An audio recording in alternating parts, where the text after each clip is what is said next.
Hello, and welcome to another episode of the Digital Quill Podcast with your host, Mars Wilson, where we talk about anything and everything ranging from having guest episodes to solo episodes where I just talk at you and you hopefully comment and respond in real time in the comment sections below.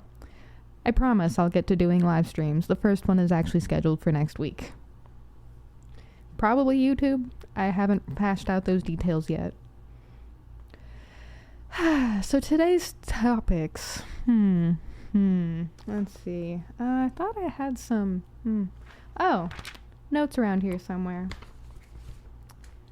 Reading of the Unsealed plus book notes.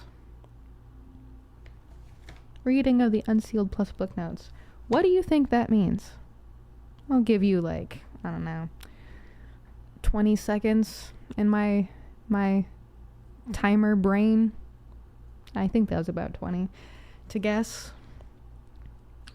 Not last time, but in a prior episode, we were talking about something that is on the Unsealed, and don't worry about that. That was just transcript notes from that episode. I was doing some research before I hopped on to record this today, which I was half tempted to be like, I did yesterday's episode. I said I was going to, but then a little voice in my brain, myself, was like, but you said you were going to do 5. And I'm like, yeah, you're right. I did say I was going to do 5 this week. I guess I can't really disappoint myself now, can I? So I have to do another episode. And here we are. I sat around for a little bit trying to figure out what to record about, and I'm like, I did finish the Unsealed project, and I have made headway in the book that I have not talked about in a while, because that is one of the 5 major reasons I started this podcast in the first place, was to talk about the book that I'm writing, and why I'm writing the damn book in the first place.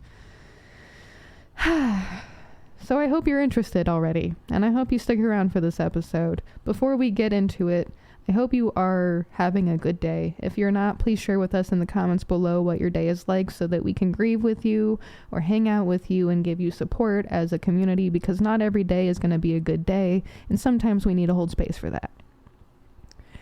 Beyond that, and I ask this genuinely, and I actually want to know, how are you? How are you doing? What are you up to?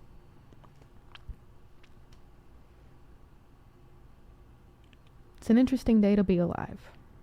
And that feels callous to say in a way, because there has been a lot of tragedy as of late, and with schools and buses and suicides. It's been an interesting couple months lately. Lot of darkness, and I want to bring today's episode into more of a light setting. So let's hold space for those of us having bad days. I asked that one thing, and then let's try to, be connected on a human-to-human level. The last time, when I was writing or reading out loud, Write a Letter to a Dream That Scares You, which, to recap, the Unsealed is a community that I'm a part of. You do have to have a monthly or yearly paying subscription, which isn't actually that expensive in a way. I think the minimum is $5 a month, but you can add in your own yearly total. I believe I'll let you handle the finances on your own end, but it is a community that has helped me a lot, and I do try to do every single one of these the what are they called, the contests. It's they're letters and poems, and people who are both writers and not writers, we've had athletes and all sorts of different people submit stories and things to this community. It's a heartfelt and warming community, and if you need a place to go and you don't have one yet, and you kind of I recommend it, because for a while I didn't really have a recognizable community in my own brain. I didn't really recognize that I had anything yet, because I didn't when I first started. And I kind of have a little bit of a community here. There are people I see sometimes on Zoom meetings that I've seen in other meetings, and it's a good place if you have nowhere to go. The $5 a month is worth it. I think it's I prioritize my pennies because I am consistently broke. I can barely afford my own bills most of the time, but that is life. It's been that way all of my 20s, even when I was making decent money through overnight security. But,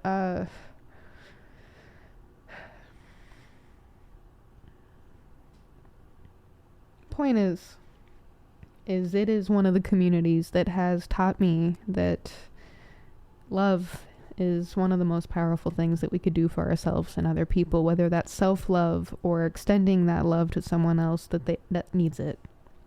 And I hope today's episode kind of enunciates what I aim to do with my own community and my own time, and my words and my stories, and what I want to do with other people's stories is connect. So, to recap, write a letter to a dream that scares you. Sometimes the goals that mean the most are also the ones that intimidate us the most. Write a letter to a dream that feels overwhelming, risky, or even impossible. Share the fear it brings up, the doubt it stirs, and the reasons you still hold on to it. Let your words explore the tension between fear and hope and the courage it takes to chase something that truly matters. The deadline is a day after my birthday, actually. And that was interesting. But I have submitted it, finally. And I want to take a moment before I read it to talk about the superimposed image that I came up with. Because I said this in the last episode, and I'm going to say this every single time. In order to submit an entry to the contests or whatever, the letters, you have to have an image. I don't know why the website does that. It's probably how they have it set up. I haven't really done a deep dive or asked Lauren enough questions about everything, but in due time. This is a superimposed image that I took at a festival one time. And as soon as I had submitted the story, after grammar checking it and spell checking it and everything, as soon as I had put it into the system and it was like, submit your photo, I locked up. I froze up and I was like, I now need to submit a photo. Frick. What do I do? What photo? I didn't prepare for this. Oh no. And then it clicked immediately in my brain as soon as I stopped asking questions and stopped thinking like that. I was like, as soon as I stopped, all those thoughts, it clicked in my brain. I was like, oh, I know. And then, boom. And then I went to another app after editing the hell out of the lighting on this photo so that no one would be recognizable, because that is bad.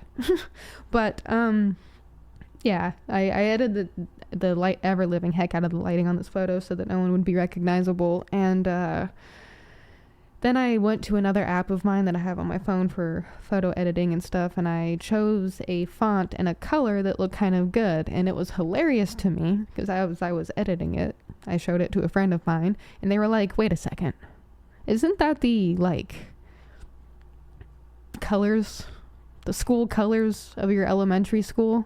And I'm like, you know what? It kind of is. My elementary school's colors were or blue and gold. And that was actually the place that a lot of stuff happened.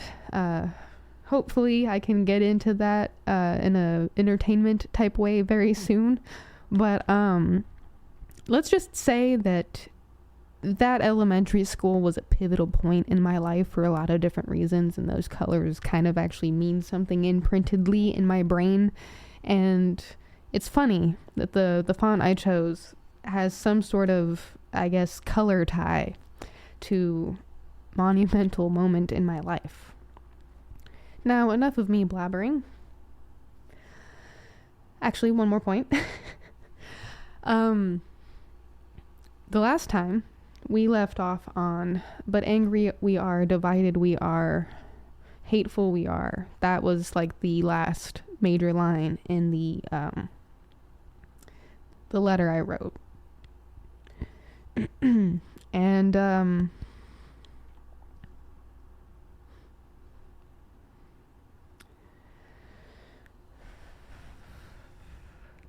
didn't think I was going to leave it as is. I thought I was gonna just use it as the bones, the foundation for the idea I was producing, and it was gonna be edited and it was gonna look different. And it looks different, but there's just an ending now. It didn't change much. And it does something to me when I read this out loud a few times, more than any of my other pieces have done. And I'm actually kind of scared right now to read it out loud, technically in front of a live audience, or not really a live audience, but an audience. Dear humans of the world and the Digital Quill, you are the dream that scares me. And I don't mean that I'm fearful of you. In part, I am, yes. But that fear is overridden by the sheer disposition of joy and love. You see, I died a long time ago. In many ways. I don't mean I am dead and gone. No. It's much different than that. I'm getting ahead of myself. My personal dreams are easy. Be a writer, be an author, be me. I don't even care about making money anymore. I'm disenchanted with it, even if it helps people. I've been broke all 27 years and my actions have helped more than my nickels and dimes. I care about you. I grew up in hell, was conceived in hell. My biological mother was on drugs for 7 months of her pregnancy with me. I never met her. I have siblings I'll never meet. My biological father violated me for years in my sleep. My dad was diagnosed with cancer, and the mother who was raising me and cared for me felt like she was possessed in doing so and hated me for it. A fact that became increasingly more apparent. My dream is you. All of you. I have met monsters, and I have seen glimpses of the people before them. I have walked with monsters and have known the people before them. I have fought the monster within and have barely conquered. My dream is all of you. Your stories, your lessons, your dreams and passions. I want better for all. I want love for all, even those who did me dirty. So many have been through so much, and I am so sorry. I hope you keep fighting the monsters inside. Dear humans of the world, you are the dream that scares me. You scare me because I see you want what I want. Love, peace, calm, create, connect, coexist. Yet divided we are, hateful we are, angry we are. We live in a world not designed for us. We all have stories. People of Earth, you are my dream, my biggest hope, and it's quite scary. I want better for you. What that better looks like is for you to decide. I just want to help. I don't know why we can't all just get along, why we share this planet. I dreamed that once. I woke myself up pushing something away from me, saying, why can't we all just get along? You are my dream, dear human. Dear people of the world, the universe I share, I'm scared of speaking my voice, but I'll do so anyway. You scare me, but I know my idea is good. I know because I was hateful and bitter for a spell too, judgmental and cruel. Why me? I used to think, well, why not me? What can I do to channel this for the better?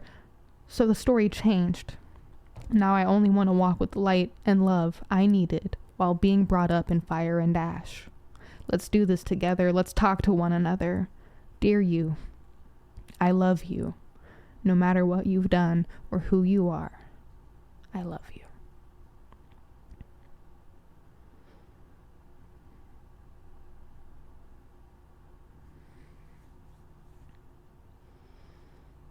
That was a reading out loud of Dear Humans in the World and the Digital Quill.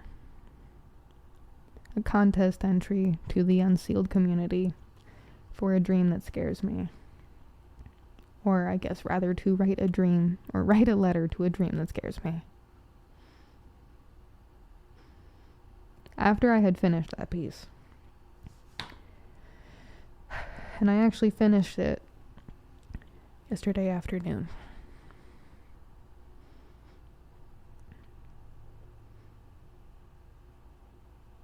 I am scared.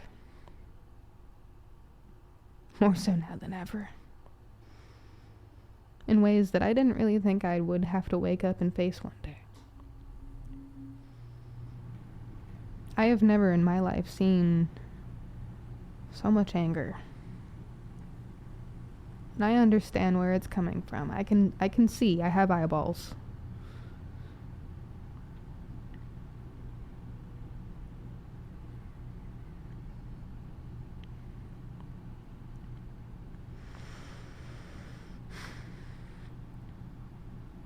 I can't tell you guys what to do with your own lives. That would go against everything I believe in. Autonomy, free will, freedom, which are all three separate things and similar in ways. But I beg and I plead that we learn how to talk to each other on levels where we're not pulling guns on each other, screaming and bullying each other, tearing each other to absolute fucking shreds.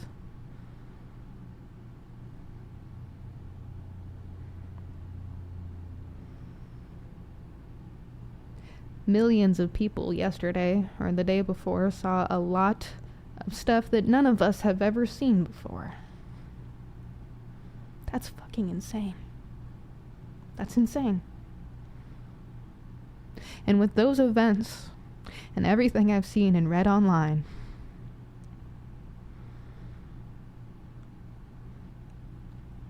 I am compelled more than ever to try to have conversations on a human-to-human level. My dream terrifies me. Building this community terrifies me because now there's new fears.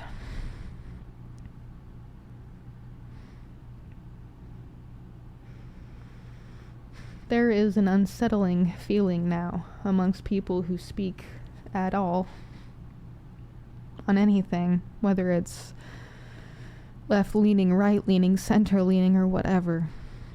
I'm not even just talking political anymore. I am just talking in general. Happy to announce that my book is a lot closer to being done than I thought it was. I am happy to announce that I am now able to say that I am still on track for it to be complete and released when I said it would be.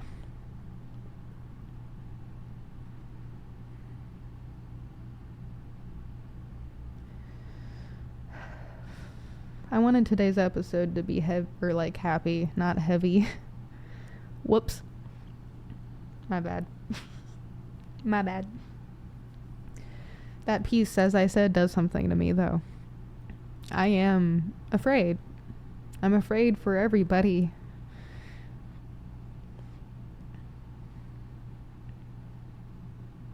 Afraid for everybody.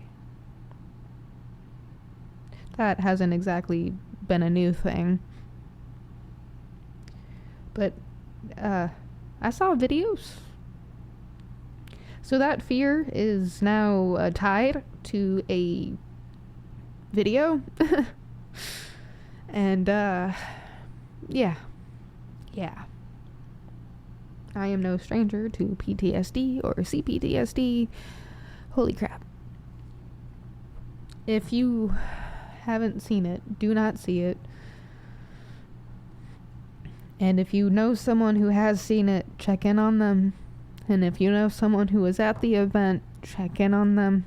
If you know someone who was at the school or on that bus, check in on them and maybe ask why they didn't step in and help, because the fact that nobody stepped in and helped on that one is beyond me, but hey, whatever.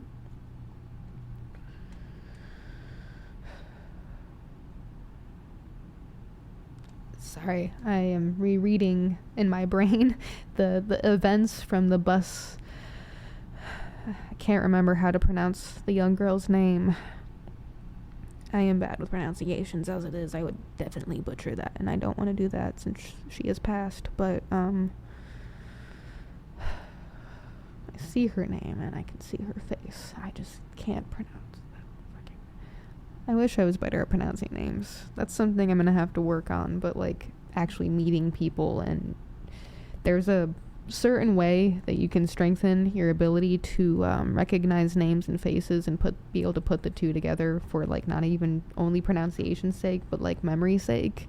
And I had to do a lot of reading and research on this. I'm usually trying to do stuff like that, but when you meet someone for the first time, you want to say their name back to them. Say, "Hi, it's nice to meet you." Say their name. So like when you're shaking their hand, "It's nice to meet you." Hi, I'm Bob. "Hi, Bob, it's nice to meet you." Like that's kind of like what you do. The eye contact thing is also important, even if that is hard to do sometimes. 'Cause that helps register in your brain the connection part. There's some sciencey stuff that happens there, and I don't have the fortitude right now to talk about it. But yeah, despite life and the internet and other things, I am on track to finish 21 Days Gone. And I'm gonna be really honest, I know me enough, and there was a moment in time for a while there, a long stretch of time, where I was like, I'm not gonna finish this in time. I'm gonna have to delay it once more. Oh my god, I hate myself. This is shitty of me. How dare me? How dare I come up with stupid arbitrary rules and deadlines and that. But just stupid petty fears. I know in the back of my mind, despite at the forefront, I was afraid and anxious and half convinced that I was going to pull the lazy Mars thing and just not pull through. But the problem is I care too much about this thing. The message that I want to talk about with this thing, I care too much about. It is truth turned fiction almost on every single page at this point. And it has been enlightening in a lot of ways. Because not only do I want to have hard conversations with this book, but there's still some baggage I need to unpack from my years of trauma and abuse. And I think it is a silly statement to think that you are never going to have to stop working on things. Does it suck? Yeah, it does. But you know what doesn't suck is being able to work on things with other people in your life. And that's why, separate issue, I don't really like ending friendships. It's why I don't believe in enemies per se. But I do, and we're going to get to that here in a minute. Now, since I still have a rather small audience, and not many of you care about this book as much as I do, if at all, I'm going to read you something. It is a sneak peek. And actually, this is kind of gruesome in a way. One year I bought a bottle of fake blood, and I keep that around for creative projects and photo shoots, because photographer and art things, don't worry about it. Anyway, this notebook I decided to start using as my field notes for 21 Days Gone. And I used some fake blood one time in not only a photo shoot, but also a physical. I won't show it because some platforms have an issue with even fake blood. Although it's on paper and it isn't a cut. So like, would it be considered paint then?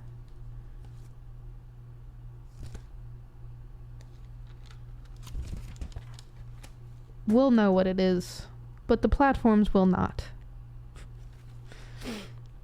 You're probably looking at that like, what? What am I looking at, Mars? What is that? And why is your main character's name right next to it? I was trying to do an impression of sorts. I wanted to see if like I could like visualize a part in the book that matters to the story,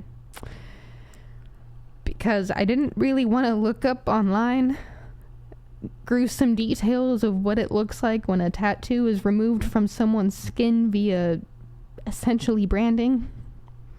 Being a writer, a fiction writer, a crime fiction writer, or even a thriller fiction writer, I'm interested to see some of your guys' search histories, because I know what mine looks like, and I'm probably on some list somewhere. And I swear, if I am ever if I ever am convicted of a crime, and my search history comes up, I swear it's all for books. I promise. I'm not out here committing crimes, okay?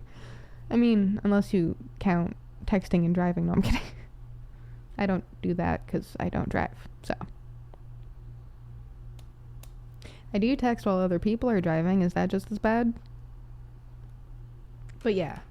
So, before we get into the actual part I want to talk about, because I haven't really gotten a chance to talk about that, the blood impression, but I was trying to visualize what it would look like if a tattoo was removed from branding, essentially, and it didn't help, but it was fun.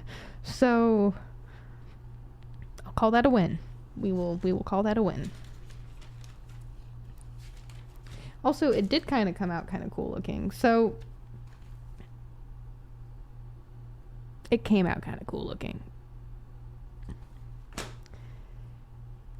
What you're also seeing there isn't just, as I said, I tried to do an impression. I knew logically it wasn't going to work, but I wanted to, still see, so I tried it anyway.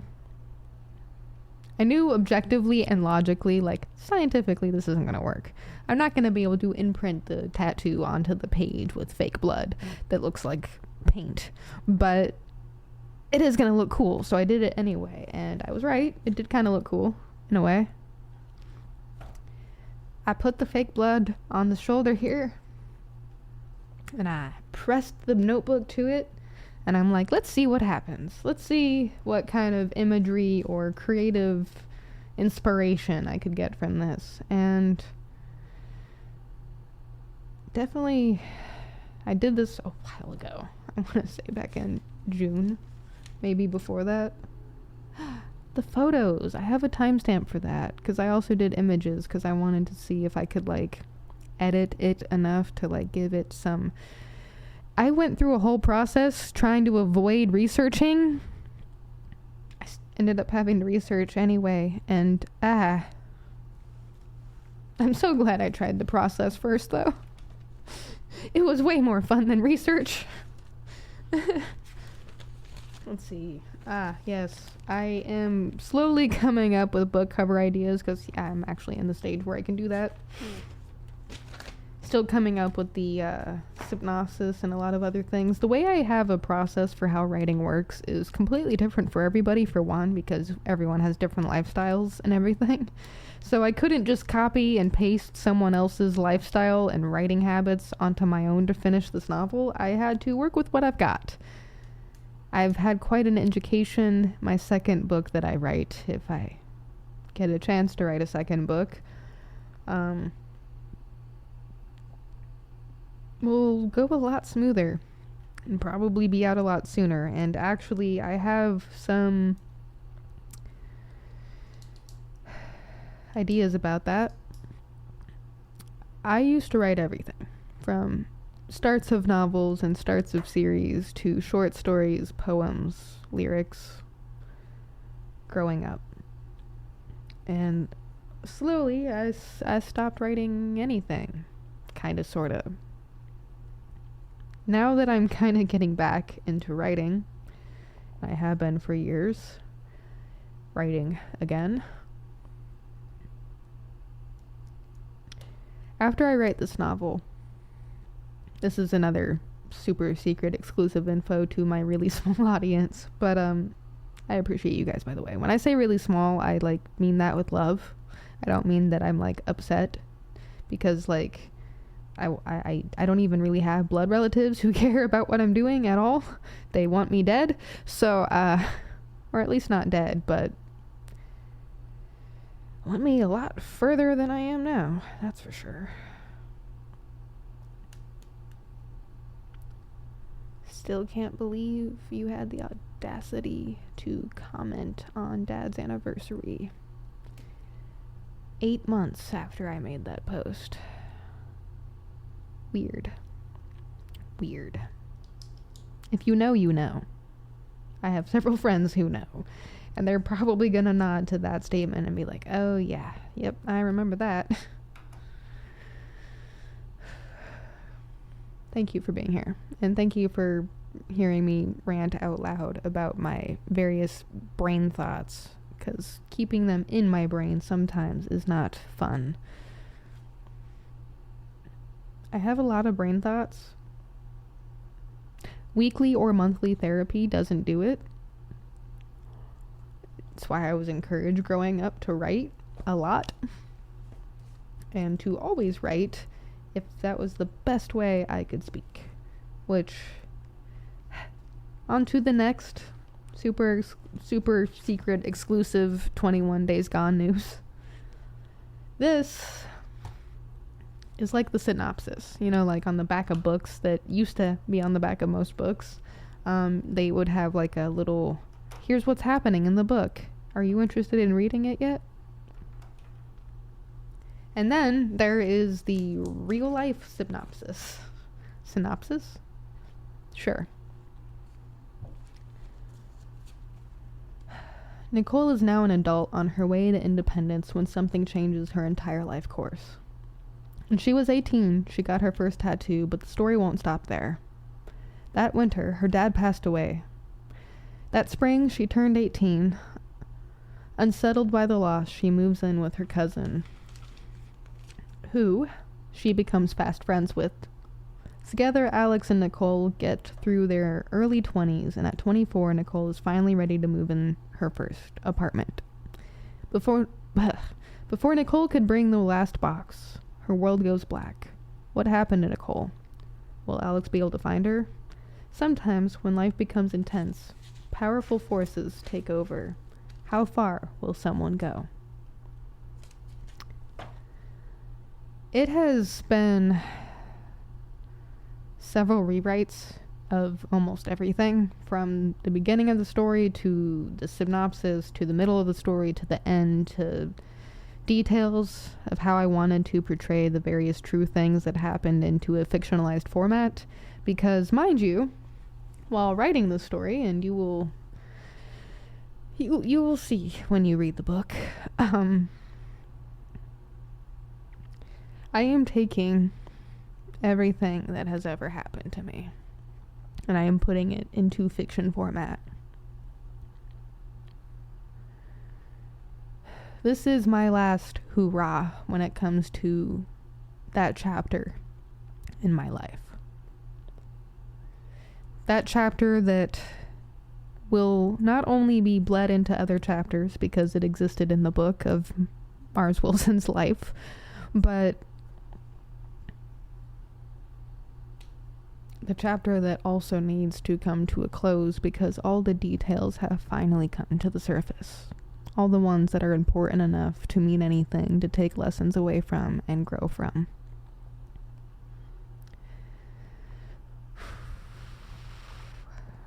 I am not ready for this next part. This is actually part of me being afraid to voice my voice. But, on we trek.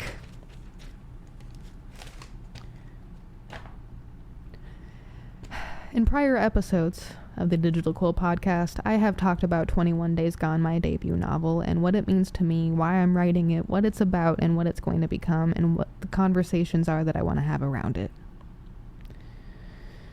As I read to you out loud in my dear humans of the earth in the Digital Quill letter to the Unsealed, and also to everyone else, I have been through some pretty scary stuff.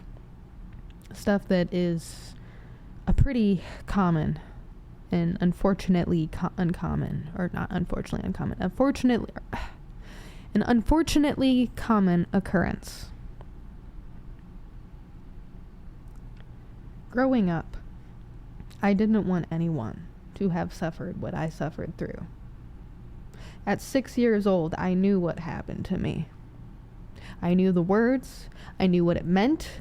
I knew the implications behind it. I understood more at 6, at 5.5, than any 5.5 or 6-year-old should ever understand. That story is true for a lot of people. I don't want that to be a thing that continues. Growing up, when my mother figure and I were talking to people about the story and what had happened to us, people would say, "Oh my God, you should write a book." And these were her words that I'm reiterating, by the way, not mine. Her words and their words, because I'm just a child observing, seen and not heard, really. And heard enough.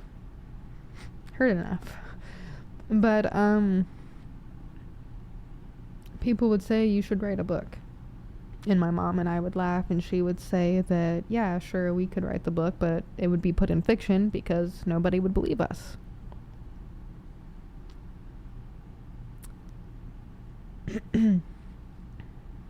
No one would have believed us, but it's deeper than that, too.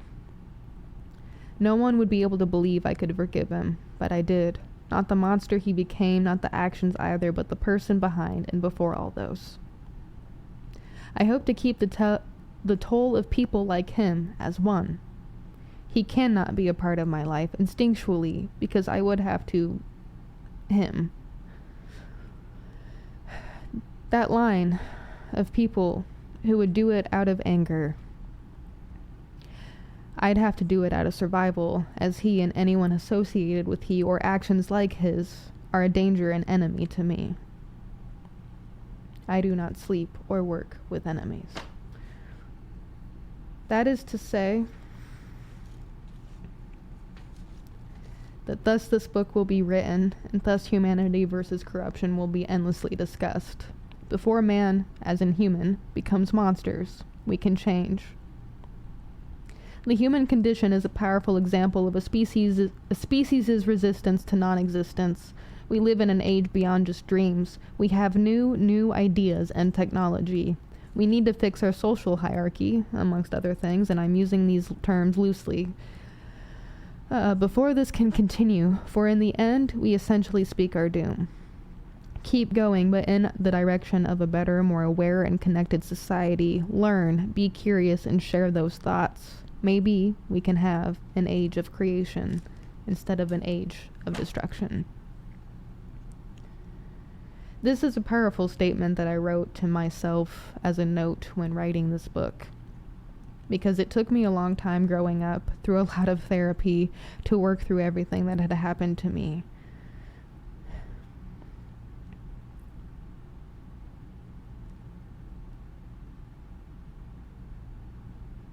I've stated it in so many other episodes. Throughout this show, there are so many instances where I do not want what happened to me to happen to other people, and I do not want the actions that were chosen that happened to me to be chosen by other people. And what I mean by that is, we all have the ability to choose better. We all have the ability to remain within our humanity before becoming and subjecting ourselves to the monster within. We all have it. We all have some form of evil within inside of us. We don't need to listen to it. We don't need to listen to the hatred and the darkness and the evil and the greed and the selfishness. Those have places, sure, yin and yang, of course. Without those, you wouldn't know what love really is, but the point stands. Just choose. Choose better for yourself, at least. If you don't choose better for other people, choose better for yourself.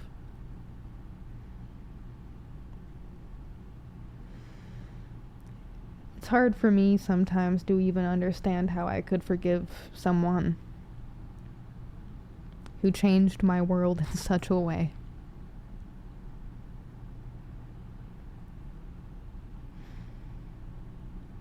There's a lot of nuance there. And I can't really explain it to you in a way without you having lived through an experience like that yourself. And I pray you never do. I not only pray that you never do, I beg and plead to every God, creation, universe, entity, and voice that has ever been heard and ever will be heard. And I think that's a pretty good note to leave on this episode, because it is, I don't know, what time is it? Ooh, damn. Yeah, it's a good time to leave. I need to go do stuff. Thank you for tuning into this episode of the Digital Quill Podcast with your host, Mars Wilson. I'm sorry today was an intense episode. I did not mean it to be that intense. I really did mean it to be lighthearted, and I actually had a note here to talk about Dreamlight Valley and Just Dance and the live stream stuff and other stuff, but I have no more time, and I killed the mood. Sorry. So, yeah. Sorry. Sorry.